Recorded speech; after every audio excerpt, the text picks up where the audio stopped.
Bonsoir à toutes et à tous. Je suis Baptiste, je suis travailleur social et je prends la parole pour le NPA révolutionnaire.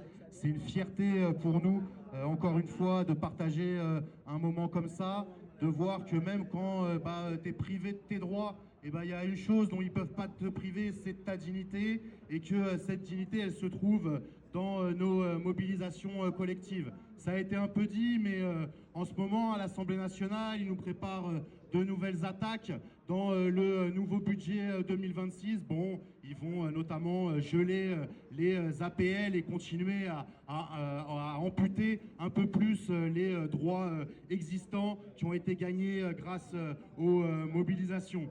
Mais nous, au NPA révolutionnaire, on voudrait un peu dire qu'on ne pense pas qu'il y ait de bons budgets, qu'il n'y aura pas un bon budget qui sortira de cette Assemblée nationale, et même qu'il n'y a aucune promesse électorale qui pourrait permettre de changer radicalement nos vies, qui pourrait nous permettre d'avoir ce dont on a besoin.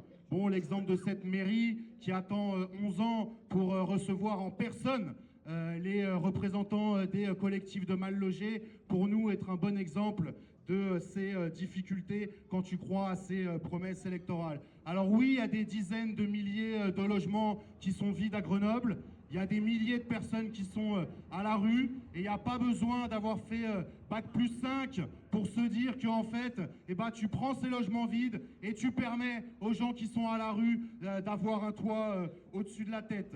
Donc la dignité, elle est dans nos mobilisations, et heureusement qu'il y a l'occupation des écoles, heureusement qu'il y a les actions pour imposer la réquisition, pour mettre à l'ordre du jour ces questions qui sont des questions vitales, des questions fondamentales.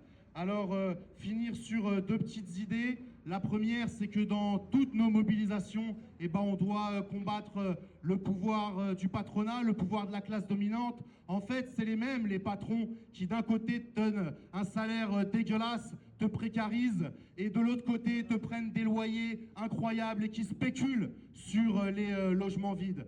Il y a aujourd'hui près de 3 millions de millionnaires en France. C'est-à-dire que de l'oseille, il y en a, des logements vides, il y en a. Il suffirait juste de les prendre. Et pour juste les prendre, on ne pourra compter que sur nos luttes, nos bagarres. Ça a été dit, la dignité des sans-fac pour obtenir une inscription à la fac, la dignité des collectifs de mal logés pour avoir des logements décents, et la dignité du collectif l'Oasis des jeunes. Moi, je suis éducateur, franchement, voir un collectif de jeunes qui se battent pour aller à l'école, c'est vraiment ce dont rêverait, je pense, l'ensemble de mes collègues.